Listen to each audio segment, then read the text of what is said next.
Hi, hello, how are you? Thanks for stopping by. Today we're going to talk to some real people about some real things, living real lives, doing real stuff. This is the Working Perspectives Podcast, Weekend Poppin'. I'm Matt Lavelle, accompanied by the Prince of Partying, Party Boy Pete McCormick, and N-Dub's favorite son, Schwap Game Steve Cabot. Party Boy Pete, how are we feeling today, my man?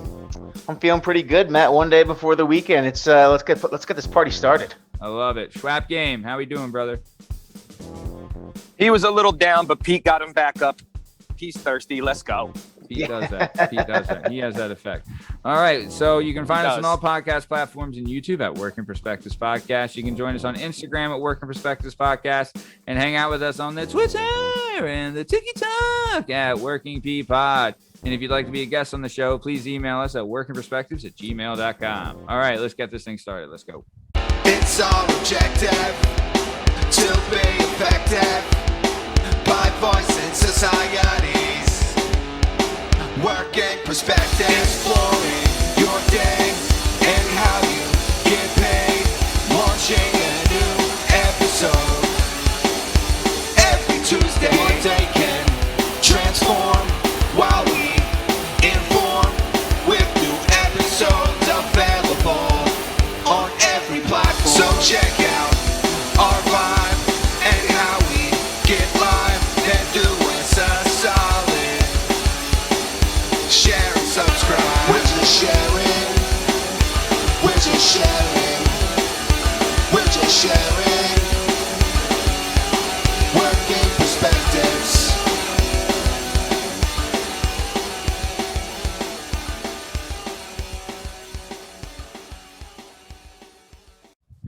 All right. So want to talk first. Last week we aired the Maliq Harris episode. Let me tell you, the feedback I got from this was phenomenal. Great story. He's a great dude. He has 12 kids. He owns a boxing gym. He's starting a clothing line. He works as a delivery for a beverage distribution company. He's worked a delivery guy delivering milk. He's been a trash man. He's been a cable repo guy. You know, he's been dishwashing. He has all these jobs. Really, really great stuff. Pete, what I know you were on the episode and we aired it together, or we recorded it together. What did you think listening back to the episode? You know, we recorded, another interview last night, and a term came up that I think applies to Malik too, and that is a grinder. He is a grinder. If there was a job, he was going to get it, figure it out, do it well, and move on. I loved it. One of the things that I liked was we were talking about, tech is crazy. You get an Amazon package delivered today in the same amount of time it took you to download one tit in the 90s, because we were talking about back in the day how slow download speeds were. Yeah. No, Pete, you're 100% right. And that's a great quote that you have from the episode. But yeah, it is crazy when you have those, remember for 56K and dial up, all of that. And he was telling, and here's a secret for all those people who didn't listen, is they have a thing in delivering called a hot run. And if you want to get a package delivered you same day as ordering, do it before noon, because noon is the hot run. So very good. Yeah, Steve, or Pete, great stuff. Really, and great dude too. I really had fun recording with him. Yeah. Look, you have anybody that has 12 kids and we didn't hear him screaming, throughout the house, you must be doing something right. For sure. Absolutely. Speaking of, Steve, what did you think of the episode? And I know that you have a third-party connection with Maliq. So what do you got, though? Sure do. What I got out of it is for every, kind of like the last episode too, for any younger people, you work hard, you get what you want. He just proves it. Don't let people tell you that things aren't possible. My man's raising 12 kids. The third-party connection I have is a guy that helps train them at Keystone Sports. Been going there for a long time, so he knows one of my best friends, Kevin Zeblum. So shout out Keystone Sports and his place. But Kevin, I don't know the kids or Maliq, but Kevin says great things about him. So for not only him to be a good guy after hearing him, but for to be raising, good young men, it's a tough job. Yeah. And just to touch on what Steve said too about if you work hard, you'll get what you want. That's not to say there isn't obstacles and things in the way, but it's almost like losing weight, right? You can have all these obstacles in the way, but diet and exercise at the end of the day are only it's just how much diet and exercise. Same thing with hard work. Obviously there are tricks to get ahead in life, but hard work is never going to be bad. You'll never be worse off for working hard. It's one of the things I always I always tell the wrestler or like my parents and stuff, the greatest thing about wrestling is it teaches you, you know, one, how to accept loss because it happens, unless you're Cal Sanderson. Otherwise, it happens. And two, most of the time, if you want to get better, there's only one way to. It's work harder. Yeah. Yeah, you're absolutely right. Yeah. There's a lot of things that like hard work can solve, and you're right. And it is, you know, to achieve a dream, hard work is necessary. So yeah, very cool. Agreed. And like Steve was saying, Keystone Sports Training, we'll have a link for Keystone Sports Training in the description of this episode. A big fan of what Kevin Zebulon's doing over there, and you know, it's an important thing what he's doing. And also, I will say this: I've met a couple of Maliq's kids as well. You can tell a lot about a parent and a person by how their kids behave, right? And completely agree. Completely agree. Good kids, you know, and the fact that he's got 12 good ones, that just shows you right there. You know what I mean? It's a real testament to that guy, you know? Yeah, agreed. So, okay, so let's keep it moving. So like we said, Maliq Harris episode we launched last week. It's available on all podcast platforms and YouTube at Work of Perspectives Podcast. And then this upcoming week, we're airing the Vinny Travaline episode, a.k.a. Vinny Ravioli, a.k.a. Homemade Picks Vinny. It's going to be available again on all podcast platforms and YouTube. We're airing it. It's Tuesday, June 15th. So, this was a good one too, Matt. Yeah, this one was really good. Chock full of quotes, I would say, and opinions. It's going to be fantastic. But yeah, airing Tuesday, June 15th, we'll have Vinny Ravioli. It's a really good one. He's kind of one of those guys. He's a homegrown Roxborough guy. He works at TNF Farmers Market, which is this famous deli in Roxborough. Really, really good stuff. He's put out polls and opinions on like the top 5 cheesesteaks and top 5 pizza and all that kind of stuff. And then in the fall, he's a big football guy. So he runs a YouTube channel called Homemade Picks, where he puts out his predictions and picks for football. And the videos are very entertaining, a lot of personality, really good stuff. Pete, when we recorded, what do you remember? What did you think of when we recorded that? Pretty funny stuff. Oh yeah, it was good. And Vinny is a completely different perspective on life. I wouldn't like, not that he's not a hard worker, but I think more people should have his outlook on life, where you find something you like and then you do it. You know what I mean? Like he knows what he likes, he knows the people he likes, and he's happy and content. Like, you know what I mean? Yeah. So that's where some of life's plan and happiness is just like setting up goals, achievable goals, things you want to do, and then when you get there, you know what I mean? Like, you don't have to grind your whole life. You don't have to fight, swim upstream your entire life. Just find what you're good at, find what you like, and then stick with it. Yeah, people will find out when they listen to the episode, but he leaves a kind of, office kind of job that was driving him miserable to go back to a job that maybe he wasn't making he didn't speak to how much he was making, but it's not as like a secure job as it was, and he goes back to that job because he was sick of being miserable and sick of hating life. And honestly, that's something, I don't know if you guys have ever had this, and I've never experienced it, but I've never had, like, when I go to work, I have the mental mind, and I think we all do, of like, I'm going there to do the best job I can. I'm going to work hard, and I'm going to be good at it because I want to be good at my job because I work hard, right? But I feel that, I've never had a job where I'm like super excited to go to work. You know what I mean? Like, I'm not like, man, can't wait, but Matt, it definitely rang true for me as someone who just quit a pretty lucrative profession to go back to school and join another profession. It's like, when you're younger and someone says money doesn't buy happiness, you think you're crazy. You hear the old Nick Swartzen joke, it'll buy you a jet ski. And I've never seen a sad person on a jet ski, but you can only have so many jet skis. You know what I mean? Like, true. The second one doesn't make you happier than the first one. Whoever said money doesn't buy happiness is full of fucking shit. To a point, Steve. To a point. Exactly. I'm not saying it'll get rid of all your problems, but it'll get rid of a lot of them. It'll get rid of the I think I heard someone I ain't got to worry about a mortgage. I remember this one. I think it's one comedian. I think the saying is like, money doesn't buy you happiness, but you do what you hate to get money to buy things that you like, right? Yeah. So like, that's what work is. It's the truth. Yeah. Yep. All right. So, okay. So let's keep it moving. So, like I said, yep, we'll have the Vinny Travaline episode airing next Tuesday, June 15th, on all podcast platforms and YouTube at Working Perspectives Podcast. Now, I want to get to a little portion of the weekend poppin' that the fans love called recommendation. So, the Prince of Party, Party Boy Pete, Party Pants, Pete McCormick, what is your recommendation for the weekend? So on Friday, we are doing our fantasy football draft recap. So in my fantasy football league, after the season's over, we do a recap party, and then we go through all the rounds again to vote on the worst and best picks of the draft in retrospect. And then the worst picks have to do shots and so on. It's mainly just debauchery. So that's Friday. What? That sounds like a blast. Where did you learn about that?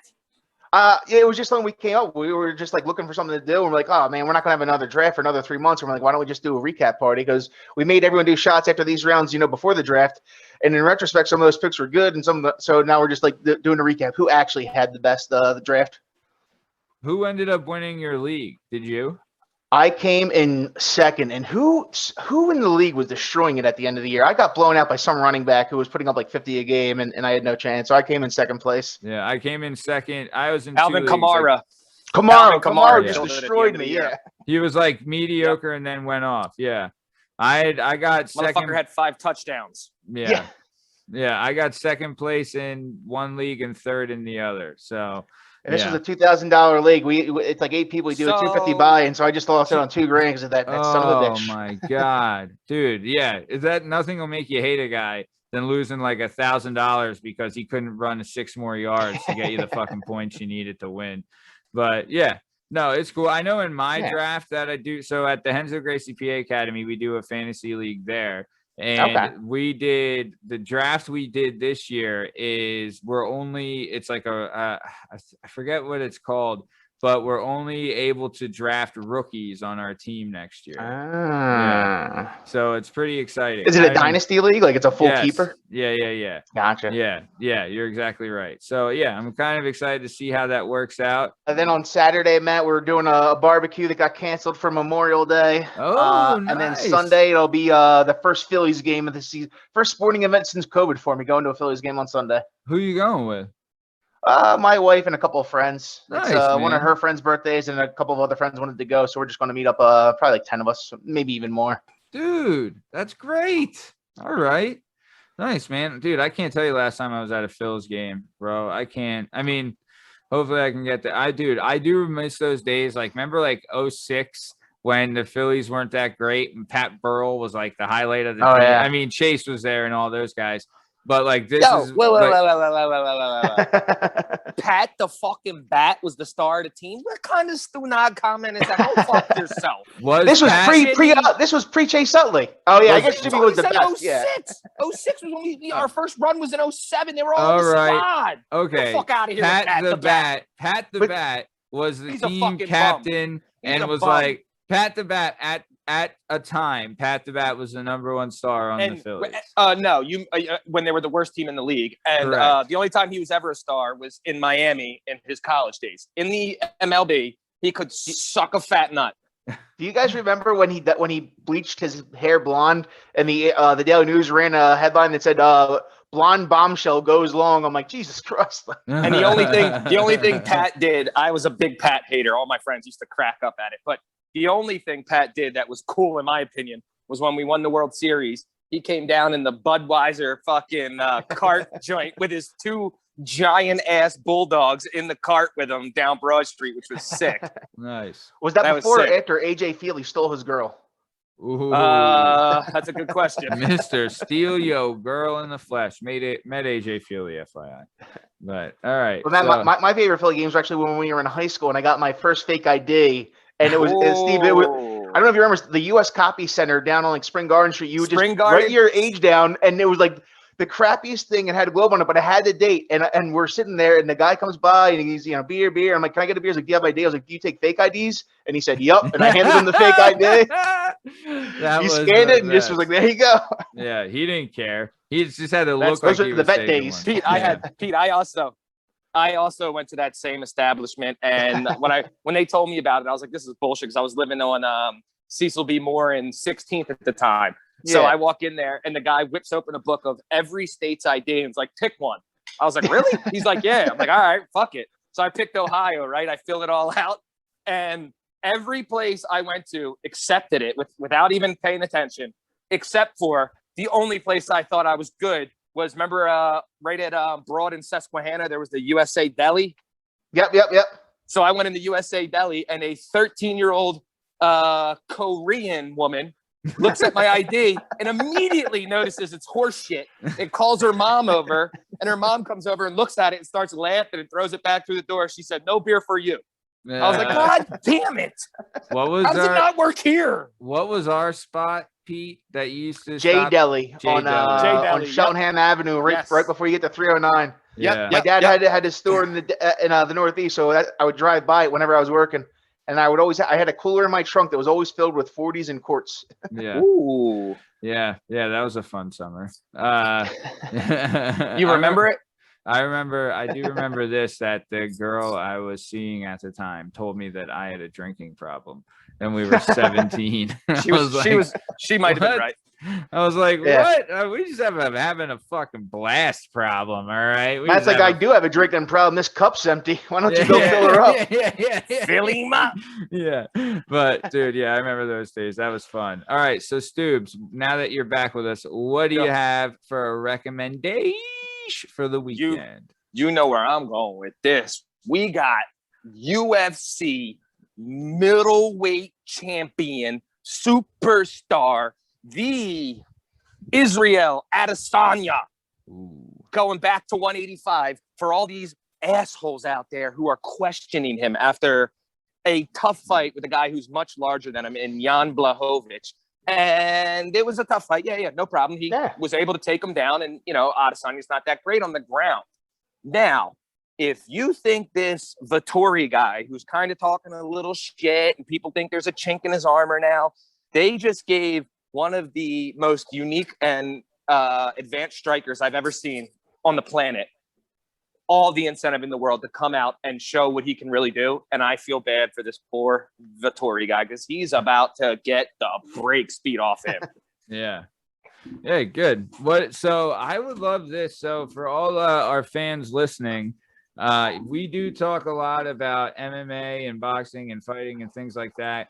And I want to introduce a new segment. So for the fans out there, if you would like us to create a new segment where it'd be Pete and Steve talking about MMA and their own specialized show, then shout us out on Twitter at Working P Pod and on Instagram at Work Perspectives Podcast. Let us know if that's something you want to see. And if yes, come up with a name for the segment and we might run it, but we might not. Steve, so fuck you. Is this Nate Diaz's first fight in a while? I'm seeing him on the card. I haven't seen him. Sure is. And he's fighting, what's his name? Tough opponent, too. Leon Edwards. Yes, Leon Edwards, baby. He has to Leon's be the a co-main, vet. right? Yeah. Okay. Yeah. Oh, yeah. This The is the first name's time. too big. Yeah. He's the dude. Ever since the Connor fights, he's been like, dude, he's the working man's hero. And Diaz always had a following because when you want to talk about the most non-fake people in a fake world, it's the Diaz brothers. Hate them or love them, they're as real as it gets. Yeah. Yeah. Rich Lotta, owner of Enzo Gracie PA Academy. He's a big fan of them boys. Yep. They're as real as they get, man. And they're Dude, Gracie it's hard guys, not to like them. And they're Gracie guys. Yeah. Caesar Gracie, right, Steve? Oh, and yeah, they just came back out with the Ultimate Fighter show. And there's a feller on there named Andre Petrosky, who wrestled at Springford, was a state runner-up and an absolute animal in high school. He used to come up to Wissahickon and train with me here and there. And this kid was all I could handle as a grown-ass man. Yeah. Go ahead. So for those of you watching they just came back out with the Ultimate Fighter show. There's a feller on there from Daniel Gracie was American Street in the Badlands of Philly, Andre Petrosky, who wrestled at Springford down in Delaware County and was an absolute monster in high school. I used to work out with him here and there. And Sorry, what was his name, Steve? Andre Petrosky. His father was a state runner-up back in the day. He was a state runner-up and then went down to Gracie's, got really, really tough. Now, he was the number one pick for the guy on the show for T-City, Ortega, right? And it's Ortega versus Volkanovski. And what's the weight class? so for them, I think they're 185 or 170. Oh, so there's some big Petrosky. boys. Okay. Petrosky's big. Yeah. So Nice. and he's yoked. Yeah. But Petrosky went out there. They made him fight the first fight. And what'd he do? He went out, gripped the guy up, threw him on the ground, and did the exact same thing that Sean Brady did in his fight, where he finished the guy with the one-armed guillotine from a mountain position. Did the same thing. Petrosky went out there, hit him with a good leg kick, stunned him, double-legged him to the ground, threw on one arm, stepped over into a mount, just like Brady and just like the Henzo Gracie guys down there at Daniel Gracie's academy. Choked this motherfucker unconscious with a guillotine and looked absolutely studly. Now, they can't tell you what happens in the show because they're, they previously tape it.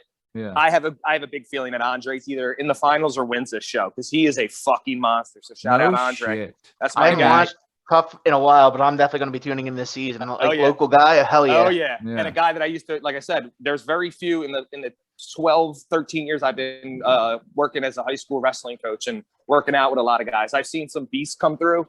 Never ones that could really mess with a grown man. Because remember, they're still high school guys. Yeah. He was one where even as a 28-year-old man, where I was in my prime, I couldn't handle this kid. I was like, it was depressing. It was depressing. Yeah. That good. This kid, he's a monster.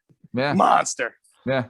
When you're that good, man. Dude, that's Sure awesome. was. Yeah, and Yeah, shout he's out got- American Wrestling. Always. Yeah, fucking hell And, yeah. just to stay on the sports theme real quick, because I'm telling you, last week I was in a depression when Embiid with the meniscus. I thought he was done. I'm like, there's no way. Oh. But I even brought after him losing back, game one, Pete. he still I put up brought him 30. back, Yeah, Pete. he didn't miss a beat. Torn meniscus. He's played more minutes than Giannis has played. He's put up 39 and 40, 9 rebounds and then 13 rebounds, and he's just like unstoppable. So I'm back on the wagon. I think they're going to take out the Hawks in 6, and I think they can take out the Nets in 7. I would slow down with the second one, but I like the first one. Wow. I like it. I like But it. and then just to touch on this, because I had not watched, I still watch sports, but I don't watch the post games anymore. Like back in the day, I watched all the post games. Yeah. Yeah. I put on the post game after the Sixers for the first time. Jim Lynam's chin strap is like the fucking funniest thing I've ever seen in my life. Like, Hell yeah. I'm like, he looks like a leprechaun that hit his gold in Kensington. I'm like, what are you doing, man? Like, you're like 79. Like, shave the fucking thing off. Yeah, that's the best. That's the best reference I've ever heard. A leprechaun that hit its gold in Kensington. I'm just gonna take a wild guess and say if he goes back, that gold's not there anymore. No. Somebody Yeah. got to it. Yeah, that gold's been shot up. Yeah, it's already at the scrap yard getting changed in. Yeah. Yeah, someone took that gold and put it right up their arm if it's in Yeah. Kensington. Or they use it to cap their teeth. There's many Hell girls. yeah. Hell yeah. I'm with that. That's hilarious. Well, if Damn, you're little that's Uzi funny. Vert, you'll just melt it down and somehow stick it in your forehead. Oh my God. I don't know these kids these days with their weird hair and I their hate these gold fucking kids. teeth and- Can I just say one thing? Yeah. Again, we You all can know say this. a lot of things. We all know this. I'm an asshole. But what is it with the fucking dudes painting their fingernails nowadays? What is the Is fingernail? that a Exactly. thing? What is the? Yeah, it's a thing. It's a thing. Like dudes What- do it. Like a lot of dudes. I know, I like got- back in the day, it was like the emo thing, right? No, you were Marilyn Manson. That's it. There was Marilyn Manson. If you're with him, you've painted your nails and But wore there was fucking guys, makeup. but there was guys that would paint like one fingernail or two fingernails, right? What famous UFC fighter used to paint his nails? I believe his toenails. I have no fucking clue. He has to Chuck be an American. the Iceman squad. Liddell. Yep, of course. He would Figures. paint his toenails? Yeah. I think he did it to try and get people to fight him at bars. Like he thought that if he put on like nail polish, people would talk shit to him. Wow. His story. Did you ever watch that? Did you ever watch the little 30 by 30 with him and Tito? No. No, I haven't. So it's really good because I didn't know his little background. But real quick, so the reason why he was so tough, he was raised out in the middle of nowhere with like kind of like a hillbilly background with his grandmother and his grandfather. I don't know what the parent story was, I forget, but the grandfather was a street wise guy for the Genovese family in Brooklyn. So he was an old school Like hard leg ass, breaking. yes. So that's where Chuck said he got his Wow. that's where Chuck said he got his toughness from. He said my grandfather was the toughest man I've ever met and was physically Wow. like just an animal. And there was like he was saying there was a time there was a bigger kid in like the neighborhood was picking on him and like slamming Chuck around. He was like 3-4 years older, and his grandfather would not let him back into the house until he went and fought him. The old school. Oh yeah. Oh yeah. And you're talking like the prime of the mob. So you're talking like 1930s Brooklyn was his grandfather walking around the streets collecting debts and oh yeah. He's like Ben Affleck in The Accountant. Yes. Jesus. Yeah, Chuck Liddell. He's doing some real shit. Him and John A-Light hanging out. Yeah, right. Shout out. I have been listening to that lately. John A-Light. He was a former right-hand man of John Gotti. Was John Gotti Genevieve's family too? No, they were God, it's kind of weird because he wasn't actually in the mob. He just ran a union that the mob would use to launder their money. Gotti, right? Or not? No. Or am I thinking of I'm thinking of Jimmy Hoffa. Yeah. Oh, Gotti was Hoffa. Absolutely a boss, and he was a My boss. wrong. My bad.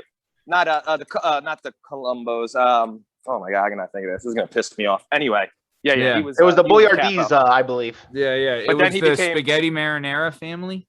But remember, he became the boss of bosses, so he was the boss of the biggest family of the five. Yeah. And he ran everybody. His right-hand man is an Albanian American named John A-Light, so look it up. But he has a show now that's pretty good. That was after Sammy the Bull, though. Sammy the Bull was his right-hand man who ended up telling on him, and his underboss and his number one guy. That was his number one hitman. Okay, yeah, you're right. Number one hitman was A-Light, and then the biggest rat in the history of rats was his right-hand man. Sammy the Bull, dude.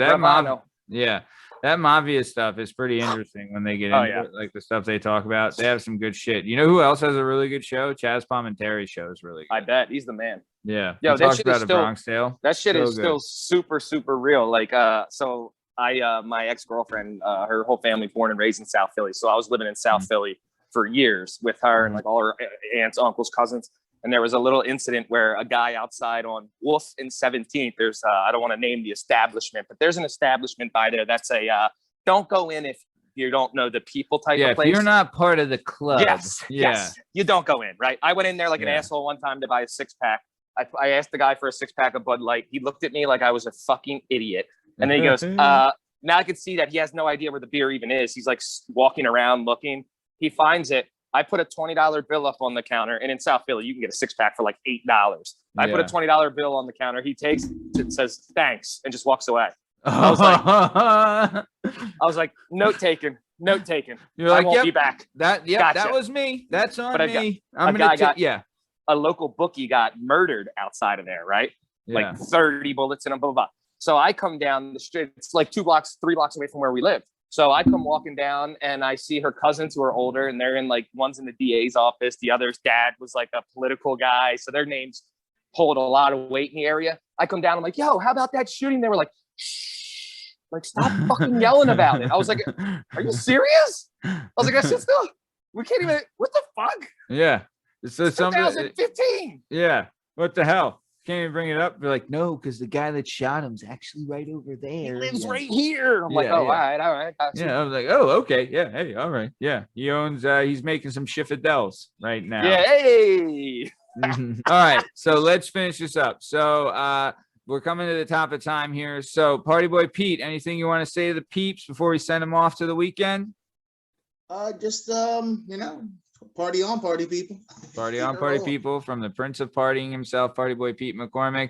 And Schwap Game, what do you got for the peeps before we take off? For a quote from one of my favorite humans on the face of the earth, a little guy named David Goggins. Stay hard, motherfuckers. Stay hard, motherfuckers. David Goggins, if you haven't seen him, look him up. Inspirational story. Really good. Incredible. Yeah. Great interviews on Rogan, too. Really incredible good human. The guy didn't know how to swim going to the Navy SEALs and passed and became a SEAL. He didn't know how to fucking swim. Yeah. That's really crazy. Inspirational story. That's a good way to do it. He was 300 pounds with sickle cell when he was younger, and they told him he wouldn't be shit. And he said, oh, for real? Then he became an Army Ranger and a Navy SEAL. Did both. And also he didn't know how to swim because he was afraid of water. Yes. Well, that's a problem when you're a SEAL. Yeah, but he got over that, and now he has like videos online of him like he's the man, hog tying himself and then jumping into like a river and having to escape. Yeah, he's nuts. His videos are almost to the point where you think it's a joke, but it's not a joke, because he's like, I woke up this morning and you know what? I didn't feel good, and it was raining and cold, and my knees hurt, and I was like, I'm not going to jog. And then I said to my inner bitch, fuck that. And I did it. And I'm doing it now. So stay hard, motherfucker. I'm like, hell yeah, Calkins. Yeah, that'll get you fucking motivated. Oh, yeah. All right. So this has been another episode of the Working Perspectives Podcast, Weekend Poppin'. I'm Matt Lavelle, accompanied by Party Boy Pete McCormick and Stunning Steve Cabot. You can find us on all podcast platforms and YouTube at Working Perspectives Podcast. You can join us on Instagram at Working Perspectives Podcast and hang out with us on the Twitter and the TikTok at Working P Pod. If you'd like to be a guest, please email us at workingperspectives@gmail.com. All right. This is the end of the episode. Have a great weekend. See you. Thanks. Bye.